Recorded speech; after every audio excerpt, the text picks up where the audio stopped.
Jadi kalau kalian bingung, Pak, yang saya lakukan ini bermoral apa tidak, pertama-tama coba tanyakan pikiranmu.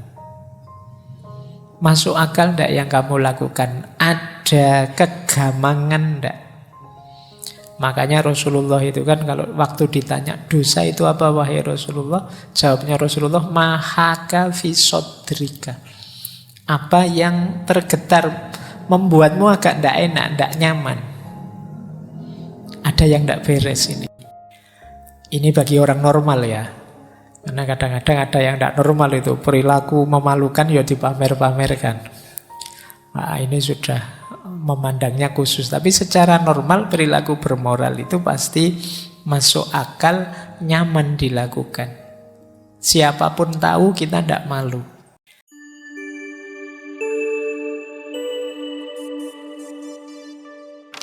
Assalamualaikum warahmatullahi wabarakatuh. Bismillahirrahmanirrahim. Alhamdulillahi rabbil alamin. Wa bihi nasta'inu ala umurid dunya waddin. Allahumma sholli wa sallim wa barik ala habibina wa syafi'ina Sayyidina wa maulana Muhammadin wa ala alihi wa ashabihi wa man tabi'ahum bi ihsanin ila yaumiddin. Amma ba'du. Bismillah, mari kita lanjut ngaji lagi. Malam hari ini kita masih ada di tema Sokrates. Malam hari ini kita belajar tentang perilaku, konsep etiknya. Kalau sudah kenal dirinya, sekarang saatnya melakukan ekspresi diri. Ekspresi diri itu ya wujudnya tindakan. Harus baik, harus pas, cocok. Nah, tindakan yang baik, yang sesuai itu kan ranahnya etik. Jadi malam hari ini kita belajar tentang etikanya Sokrates. Nah, kita cek secara umum dulu ya, cara berpikir etiknya Sokrates. Yang pertama memang fokusnya etik oleh Sokrates itu manusianya. Jadi kan ada orang berpikir etik itu yang dilihat perbuatannya. Ini jenis jujur apa jenis bohong? Ini jenis amanah apa jenis curang? Yang dilihat perbuatannya. Kalau Sokrates ini fokus ke orangnya.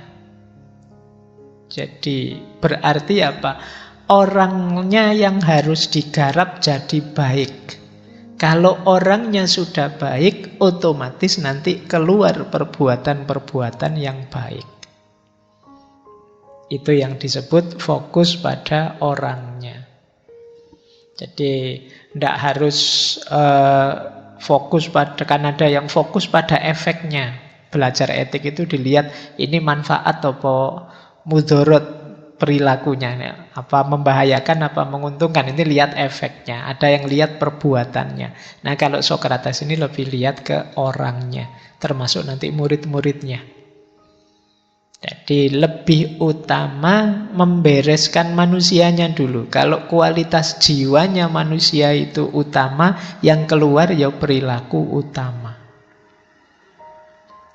Kemudian orientasinya adalah perubahan dan perbaikan.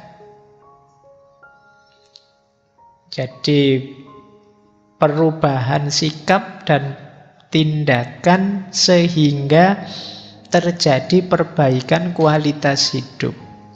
Kalau sudah perbaikan, di situ lahir kebahagiaan. Jadi orang itu kalau hidupnya lebih baik, terus terjadi perbaikan, dia akan bahagia.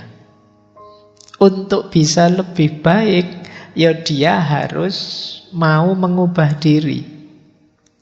Untuk mengubah diri jadi lebih baik, ada syaratnya, pengetahuan. Maka dasar etiknya Sokrates itu pengetahuan, ilmu. Orang itu harus pinter dulu, berilmu dulu. Baru dia bisa jadi orang baik. Nah, manifestasinya kebajikan, ya perilaku-perilaku utama. Jadi berarti apa? Fokusnya manusia. Yang manusia ini harus memperbaiki dirinya terus-menerus. Memperbaiki ini dasarnya pengetahuan yang diwujudkan dalam kebajikan. Jadi berarti kalau versinya Sokrates, ya tugas kita ini belajar terus sehingga kualitas hidup kita jadi lebih baik. Kenapa? Dengan kita belajar, kita tahu mana yang lebih baik. Sehingga kita bisa mengubah diri jadi lebih baik. Jadi memang kuncinya prinsip-prinsip etiknya Sokrates ini ada di pengetahuan. Yang menurut dia nanti istilahnya ya wisdom. Pengetahuan yang pas, yang cocok. Yang kita terjemahkan jadi kebijaksanaan. Kalau orang sudah bijaksana, dia akan bahagia. Karena kebijaksanaan itu kan menjalankan ilmu, menjalankan pengetahuan secara tepat, sesuai konteks ruang dan waktunya. Jadi ini peta umumnya, nanti kita jelaskan satu-satu.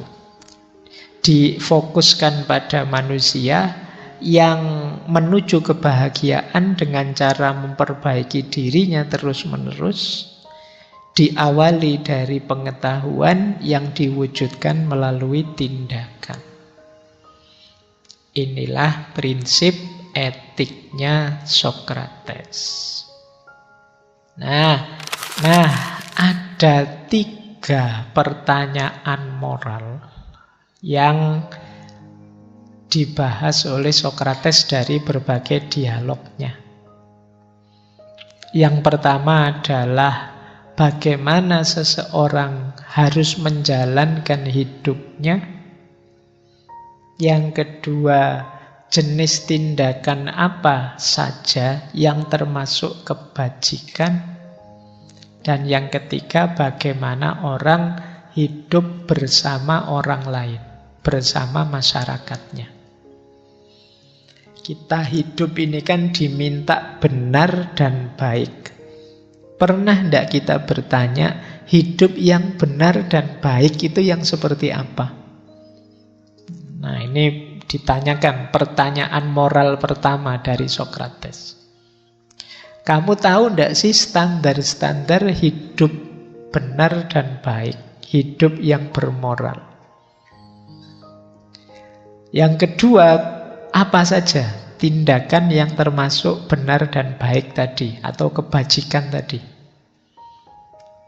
Mungkin kalian pernah belajar tentang akhlak, tentang moral, kan dijelaskan semua itu.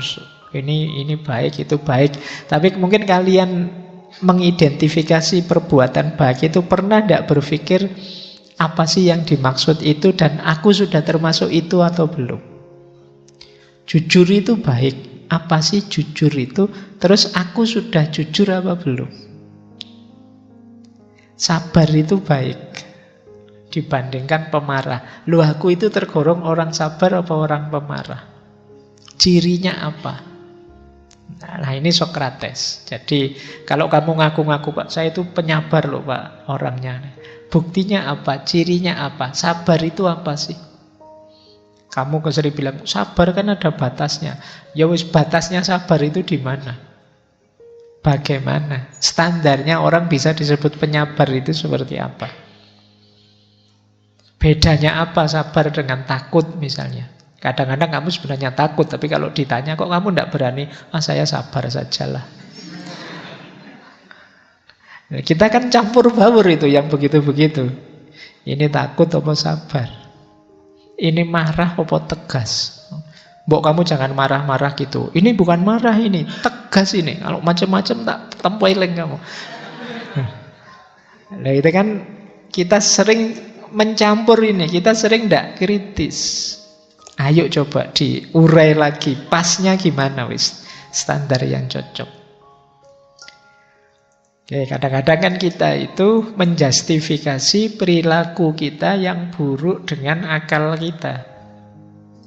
Nah, ini yang membuat terus jadi ruwet. Padahal janjinya itu salah, tapi terus kita benarkan sendiri. Kita tidak jujur.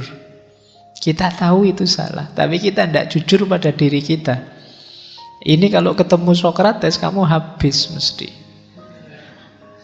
Jadi itu cara dia yang kedua. Dan yang ketiga, ya penting juga dipertanyakan hidup bersama orang lain yang baik itu yang seperti apa. Nah, ini yang paling rumit yang nomor 3 ini sebenarnya. Kalau yang awal-awal kan hidup individual kita, karena hidup sosial itu melibatkan subjek yang lain, yang sama powernya dengan kita, sama posisinya dengan kita. Ini tidak sederhana. Ini nanti kalau di Sokrates melahirkan seni namanya politik. Jadi yang paling rumit itu memang tata hidup bersama yang dikenal dengan politik. Nah, meskipun hari ini kan di pikiran kalian kalau saya ngomong politik, bayanganmu kan partai-partai pilihan presiden, pilkada. Padahal yang paling urgent dari politik itu kan ya cara tata masyarakat yang baik. Nah, karena ya sebagian besar hidup kita itu kan berhubungan dengan orang lain. Kalau tata masyarakat kita buruk, kacau, ya kita sendiri nanti yang pontang-panting. Ini banyak dibahas nanti di pandangan-pandangannya Sokrates tentang politik. Baik, kita lanjutkan.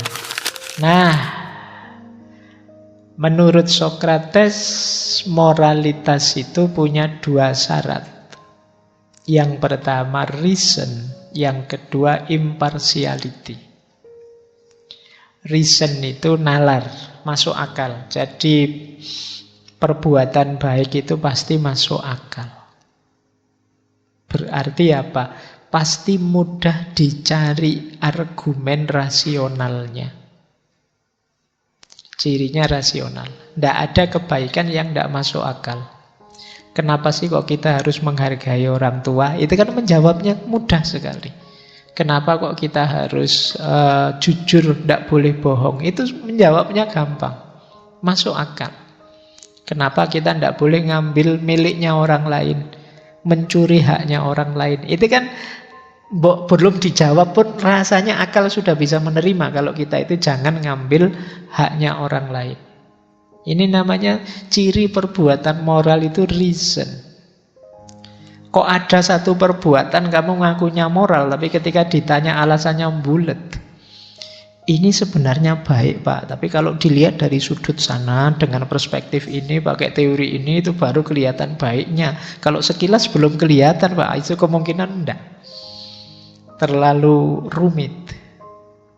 Biasanya perbuatan baik itu langsung bisa ditangkap dengan akal, masuk akal sudah. Jadi tidak perlu dipikir rumit. Yang kedua, cirinya perbuatan moral itu imparsial. Berlaku untuk siapapun, kapanpun, dimanapun, tidak memihak. Kalau untuk saya, Pak, boleh bohong, tapi yang lain harus jujur, Pak. Ini namanya tidak imparsial. Jadi ya semuanya sudah. Kalau tidak boleh korupsi, ya semua tidak boleh korupsi. Dan tidak boleh dicari-cari situasi yang membolehkan korupsi. Jadi ini prinsip imparsial. Kapanpun dan dimanapun, pada siapapun, ini bisa diterapkan. Kalau masih milih-milih, menyeleksi dan lain sebagainya, kemungkinan ada pelanggaran moral. Jadi moral itu harus tidak memihak. Harus objektif ruang dan waktunya. Kapanpun, dimanapun, ya hukum itu berlaku. Nah, ini namanya impartiality. Jadi kalau kalian bingung, Pak, yang saya lakukan ini bermoral apa tidak, pertama-tama coba tanyakan pikiranmu. Masuk akal enggak yang kamu lakukan? Ada kegamangan enggak? Makanya Rasulullah itu kan kalau waktu ditanya dosa itu apa wahai Rasulullah, jawabnya Rasulullah, mahaka fi sodrika. Apa yang tergetar membuatmu agak tidak enak, tidak nyaman. Ada yang tidak beres ini. Nah, kalau istilahnya Sokrates ya mungkin ya tidak masuk akal. Ada yang tidak cocok, tidak masuk. Itu kemungkinan dosa. Ya nanti dilanjutkan oleh Nabi kan ciri kedua, kalau orang lain tahu kamu malu, kamu tidak suka. Nah, kalau orang lain tahu ini itu wah saya tidak enak sih. Itu kemungkinan besar tidak beres itu. Tapi kalau ya biar saja orang lain tahu tidak masalah wong saya ini. Nah, itu kemungkinan aman perbuatanmu, bukan sesuatu yang salah atau dosa. Ini bagi orang normal ya. Karena kadang-kadang ada yang tidak normal itu, perilaku memalukan ya dipamer-pamerkan. Nah, ini sudah memandangnya khusus. Tapi secara normal perilaku bermoral itu pasti masuk akal, nyaman dilakukan. Siapapun tahu kita tidak malu. Tapi kalau tidak masuk akal, kita melakukannya maju mundur, ragu-ragu, dan kita malu kalau orang lain tahu, kemungkinan tidak beres. Nyontek misalnya, itu kan kamu tidak tenang. Apa ada mahasiswa ujian nyontek terus santai, mumpung bisa nyontek, enggak kan mesti dia ini harus cepat selesai, ini jangan sebelum ketahuan kan gitu. Dia tidak mau orang lain tahu. Kalau orang lain tahu gelisah. Nah, itu kemungkinan salah. Jadi kamu tidak perlu nyari, Pak, ayat Qur'annya apa ya dilarang nyontek itu susah. Kamu rasakan saja. Begitu kamu merasa ini tidak pas, tidak nyaman, orang lain tahu mesti saya malu. Nah, ini kemungkinan keliru, perbuatan yang salah. Karena memang prasyaratnya moralitas itu dua, reason dan impartiality. Baik, kita lanjutkan. Nah, di situ Sokrates nanti bilang bahwa sistem moralitas yang didasarkan pada nilai-nilai emosional sementara itu hanyalah ilusi belaka, konsep yang kasar, yang tidak masuk akal dan tidak ada benarnya. Jadi moralitas itu tidak bisa didasarkan pada sentimen kita, suka dan tidak suka kita. Kita kan itu sering memilih sesuatu dengan dasar suka dan tidak suka. Ini kan dasarnya emosi. Kata Sokrates tidak masuk akal yang seperti itu. Kebaikan itu ya dasarnya pengetahuan, bukan emosi. Bukan kok, yo karena saya sudah suka itu Pak, kayaknya saya sudah cocok dengan itu. Tidak, bukan itu, bukan emosi dasarnya. Dasarnya itu ya pengetahuan. Maka tadi Sokrates dikenal alirannya objektivis. Jadi ada kebenaran, ada kebaikan yang objektif. Standar-standar kebaikan itu objektif, bukan karena perasaan kita. Kalau hanya mengandalkan perasaan kita, ya mungkin seperti tadi orang yang dablek melakukan keburukan rasanya bisa nyaman saja. Maka dasarnya harus pengetahuannya. Kalau ini tidak boleh loh, tapi enak ya Pak. Ayo, tidak boleh kok alasannya enak. Tidak boleh, itu sudah standarnya begitu, dilarang. Jangan nyari enaknya saja, senengmu saja.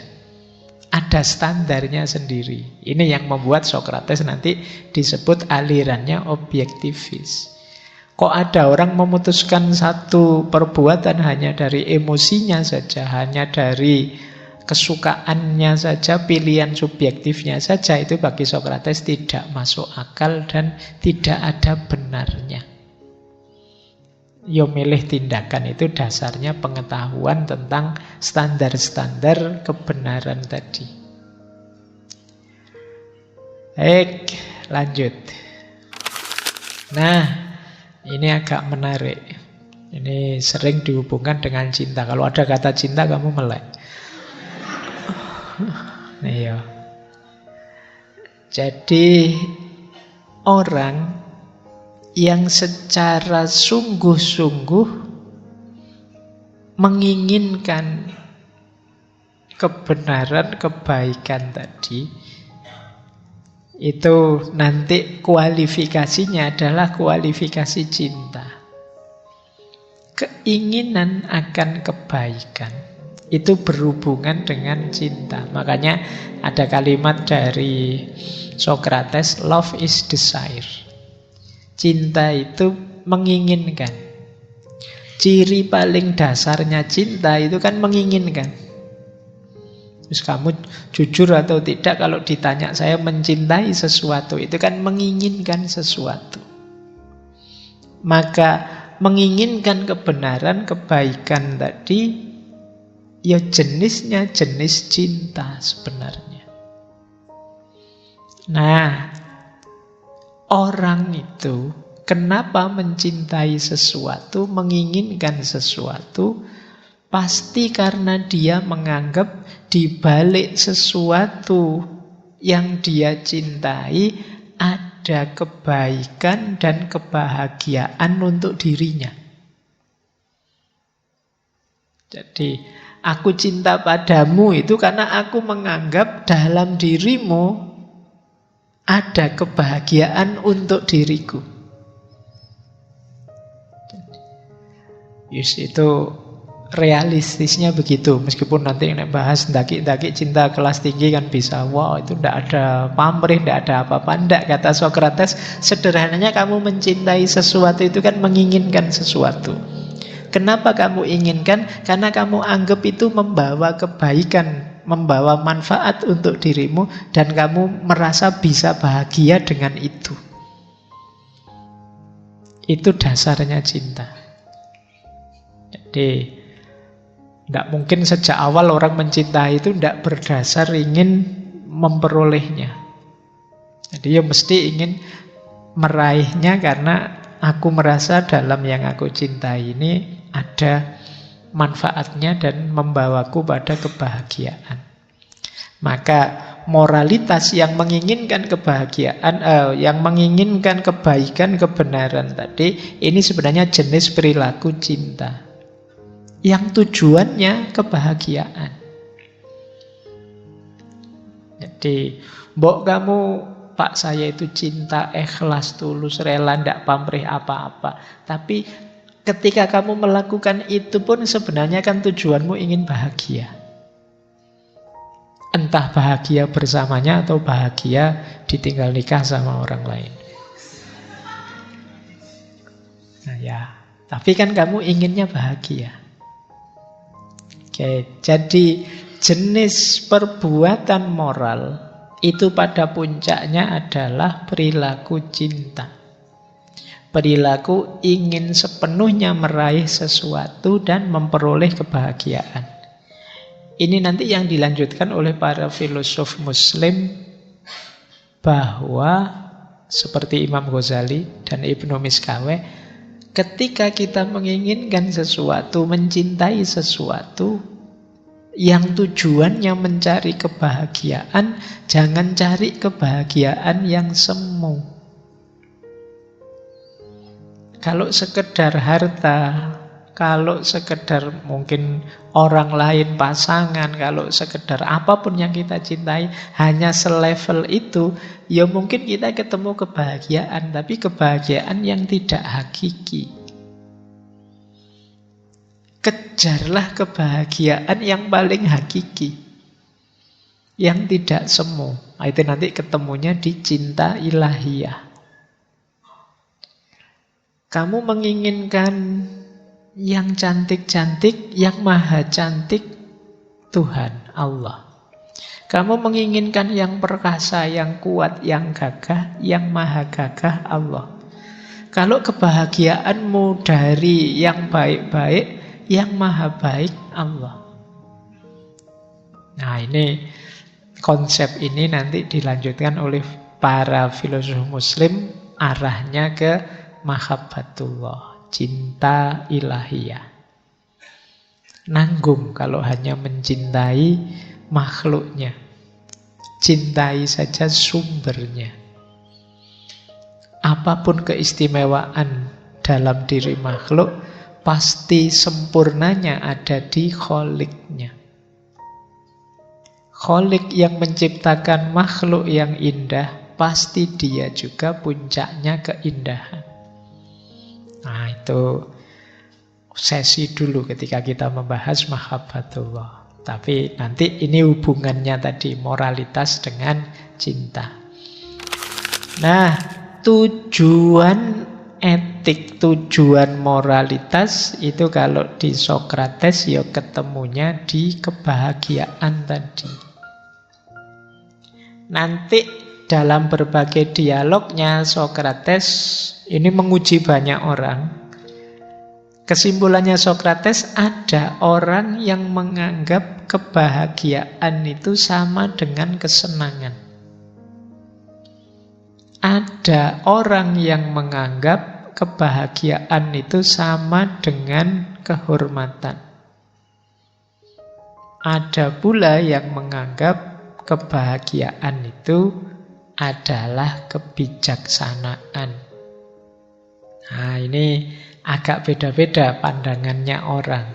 Meskipun nanti setelah dikejar-kejar oleh Sokrates, ya ketemunya justru yang hakiki itu yang wisdom. Orang yang bahagianya hanya karena kesenangan. Kesenangan itu kan rasa berbunga-bunga sesaat. Itu kemungkinan dirinya, jiwanya dikendalikan oleh nafsu. Jadi kalau bahasanya para filosof Muslim itu jiwanya jiwa bahimah. Bahimah itu binatang ternak. Binatang ternak itu kan enak hidupnya. Makan disediakan, dia tinggal santai-santai. Nanti kawin juga pasangannya disiapkan. Kemudian beranak pinak, kemudian nyaman hidupnya. Orang mengejar ini saja. Kalau di kepalamu isinya gimana saya kaya, gimana nanti punya rumah, punya mobil, punya anak, punya istri banyak. Anak banyak, punya istri. Iya. Punya istri, punya anak banyak. Yo, kualik rek kamu. Jadi, nah, berarti apa? Kamu menganggap kebahagiaanmu hanya dari kesenangan. Jadi kamu tipe orang yang pertama ini. Jangan lupa ini durasi kebahagiaan yang paling singkat. Pleasure. Meskipun ya karena sangat nyata kelihatannya, kamu sering terobsesi dengan ini. Enak nih, ya, itu kan barang enak itu kan kelihatan dan dekat. Kamu sering tertipu dengan pleasure ini, kesenangan yang sesaat. Ada yang versi 2. Versi 2 ini orang yang menganggap kehormatan sebagai sumbernya kebahagiaan. Kata Sokrates, ini orang yang dikendalikan oleh hasrat dan pengakuan orang. Jadi dia sangat peduli dengan komentarnya orang, pandangannya orang, pengakuannya orang terhadap dirinya.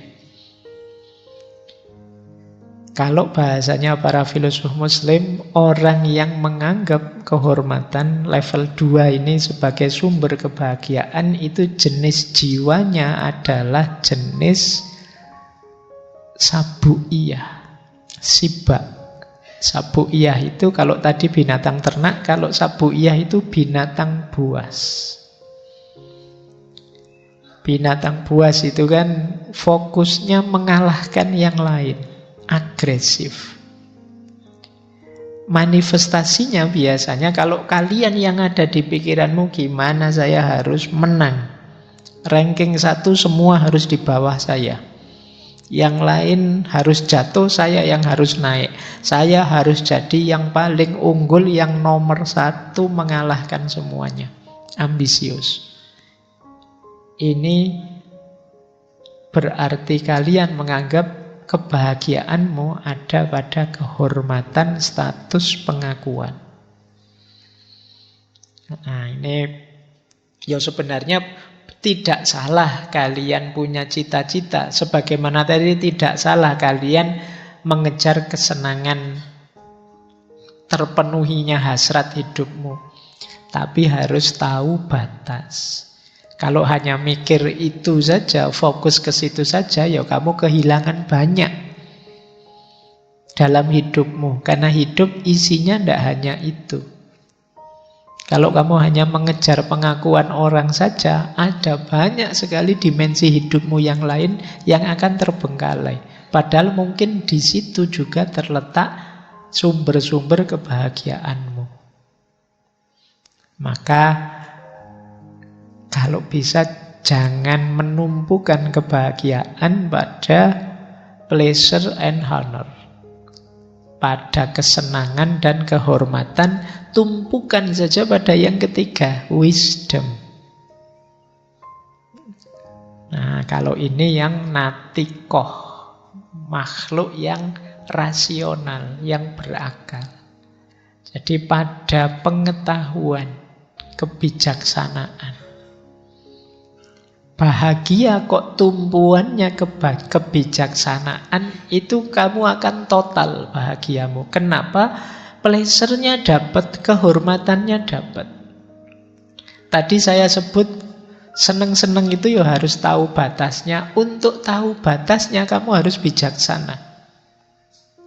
Ambisi boleh, tapi harus ngerti pasnya, batasnya. Untuk tahu batasnya kamu butuh wisdomnya. Maka puncaknya bahagia sebenarnya perlu kebijaksanaan, perlu wisdom.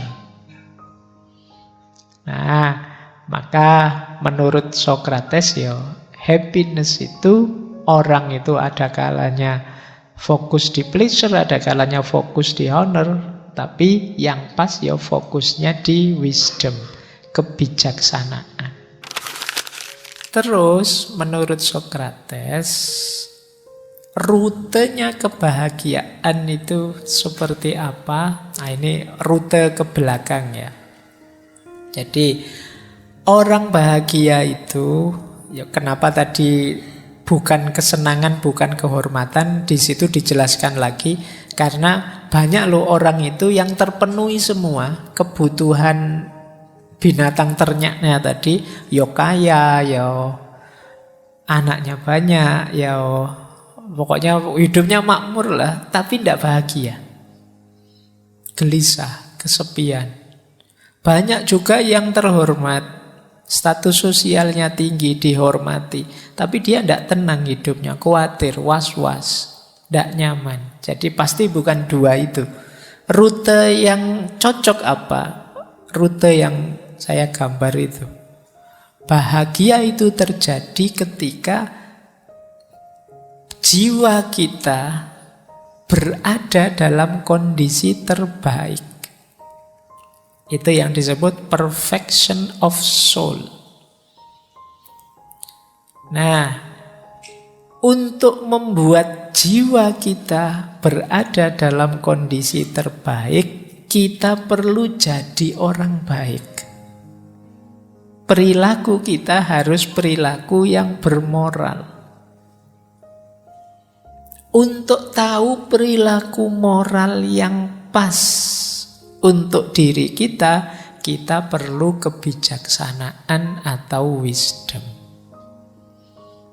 Jadi ini konsep kebahagiaannya Socrates. Diawali dari perfection of souls, kemudian perfection of soul ini adalah buah dari kebajikan moral, dan kebajikan moral itu kuncinya wisdom. Wisdom itu sumbernya adalah pengetahuan. Maka orang yang tidak mau belajar, tidak mau nambah wawasan, sulit bahagia. Kenapa ya? Karena dia tidak akan sampai pada wisdom. Nanti banyak keputusan yang meleset, tidak cocok, tidak sesuai. karena mungkin pengetahuannya kurang. Kalau keputusannya meleset, perbuatannya juga pasti tidak sesuai, tidak cocok. Kondisi jiwanya tidak optimal, makanya dia tidak bahagia. Jadi rumusnya kebahagiaan dari Socrates itu ya kuncinya wisdom yang dimanifestasikan lewat perbuatan baik, yang itu nanti membuahkan perfection of soul. Jiwa kita yang jadi utama, optimal. Jadi jiwa kita itu dayanya luar biasa. Untuk bisa optimal dia harus kita wujudkan melalui perbuatan-perbuatan baik yang sumbernya wisdom, yang wisdom sumbernya pengetahuan. Nanti boleh dicoba. Coba kamu cek dirimu sejauh mana pengetahuanmu berefek pada perbuatanmu dan perbuatanmu membuat nyaman batinmu. Semakin tinggi pengetahuan, semakin puas rasa batinmu. Nah, ini bahagia yang lebih hakiki dibandingkan bahagia kesenangan-kesenangan sementara, kehormatan, pengakuan. Kalau kalian mengalami perfection of soul ini, komentar-komentarnya orang, kritiknya haters, itu tidak terlalu penting lagi. Kita sudah nyaman, puas dengan diri kita. Kenapa kok kita sering gelisah? Itu karena biasanya kita belum puas dengan diri kita, maka kita mencari keluar kemana-mana. Akhirnya hanya gelisah. Makanya kan kadang banyak cerita-cerita ini orangnya terkenal, kaya raya, sering main film, banyak main drama, kok tiba-tiba bunuh diri misalnya. Itu dia gelisah. Dalam dirinya tidak mengalami tadi perfection of soul. Nah, ini argumennya Socrates ini mungkin menarik kalau teman-teman ditanya orang, kenapa sih kita harus berbuat baik? Jadi selama ini mungkin kita menganggap berbuat baik itu manfaat untuk orang lain. Amal soleh itu menguntungkan orang lain. Kalau pakai teorinya Socrates ini enggak. Perbuatan baik kita itu menguntungkan kita sendiri. Karena disitulah terjadi perfection of soul. Kondisi jiwa kita jadi optimal. Akhirnya kita nyaman, kita tenang, tidak gelisah lagi. Itulah mengapa ada quotes yang mungkin agak berat dari Socrates. Lebih baik menderita ketidakadilan daripada kita yang melakukannya. Ini memahami ini harus hati-hati. Jadi maksudnya bukan berarti kalau kita ditidakadili diam saja. Tapi seandainya harus milih, kita yang dizolimi orang ataukah kita yang menzolimi orang, pastinya jangan dua-duanya. Tapi kalau harus milih, pilihlah biarlah aku saja yang dizolimi, jangan aku yang zolim. Kenapa? Karena kalau aku yang zolim, itu sebenarnya yang rusak diriku sendiri. Kalau aku yang menyusahkan orang, itu kita tidak sadar sedang meruntuhkan tadi jiwa kita sendiri, mengacaukan jiwa kita sendiri. Jadi memang jangan dua-duanya. Kalau dalam Islam itu kan unsur akhoka dzoliman au madzluman. Bantulah saudaramu baik dalam kondisi zolim atau madzlum. Karena dua-duanya ini kondisi tidak adil. Tapi seandainya harus milih, kalau versi quote-nya Socrates ini kalau harus milih kalian harus milih, biarlah tidak apa-apa orang jahat padaku, asal jangan aku yang jahat padanya. Karena kalau aku yang jahat padanya, bukan urusan dia tersakiti, tapi urusan jiwaku ini yang rusak. Ada kotoran sekarang, ada kegelapan yang masuk dalam diriku. Makanya di beberapa kesempatan kan sering saya sampaikan, jangan sampai buruknya orang lain menjadi awal buruknya diri kita. Orang lain misuh-misuh, maki-maki pada kita, itu jangan jadikan ini terus, oh dia maki-maki saya ya Pak, saya harus balas maki-maki. Ya mungkin kamu puas karena sekarang skornya seri 1-1. Tapi ada ruginya. Ruginya apa? Dia mungkin jiwanya sudah keruh sejak tadi. Kamu yang awalnya jernih sekarang jadi ikut keruh. Kamu kalah sebenarnya. Seolah-olah 1-1 tapi itu 2-1. Kamu kegulan 2 kali. Kamu kegulan ketika dia maki-maki kamu dan kamu marah. Dan sekarang kamu ikut balas maki-maki dia. Itu gol kedua. Kalau dia sih memang awalnya sudah gelap, ya tetap gelap. Kamu yang awalnya terang sekarang jadi gelap.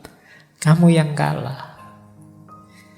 Maka kata Sokrates, lebih baik menderita ketidakadilan daripada melakukannya.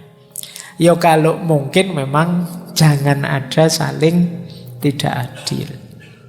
Tapi kalau halus milih, ya tidak apa-apalah. Daripada saya ikut kotor karena menzolimi orang, biarlah orang menzolimi aku. Ini dengan argumen ini semoga teman-teman bisa menangkap maksudnya. Karena kadang-kadang kalau di medsos itu kan menangkapnya, wah itu tidak boleh tidak adil itu. Ya, cuma ini konteksnya pilihan. Kalau harus milih antara ditidakadili atau mentidakadili, ya mending kamu milih ditidakadili. Pertimbangannya apa? Jiwamu yang harus sehat.